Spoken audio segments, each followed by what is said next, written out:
பாப்பா புடவையில வந்துருச்சு. பாப்பா சூப்பரா இருக்கு. யார் சாமி இந்த காஸ்டியூம் போட்டு விட்டா? அம்மாவா? சூப்பரா இருக்கா? கோயிலுக்கு போலாமா? உண்டியில காசு போடுறியா? காசு போடுறியா?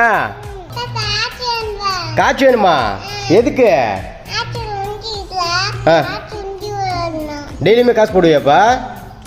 காலைல என்ன சாப்பிட்ட? பப்புச்சோறு சாப்பிட்டியா? ஆயா வீட்டுக்கு போலாமா?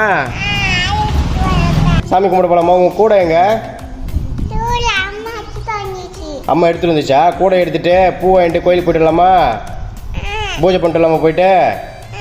சரி, இந்த புடவை எப்படி இருக்கு? நல்லாக்கா? குச்சி மிட்டாய் போதுமா? அச்சிமே அம்மாக்கு வேற என்ன வாங்கி கொடுக்கலாம்? அம்மாவுக்கு ஜூஸ் வாங்கி கொடுத்துடலாமா? சரி, ஓகே. பாய் சொல்லு எல்லாத்துக்கும். கோயிலுக்கு போயிட்டு வந்துடலாம். பாய் முத்தம்.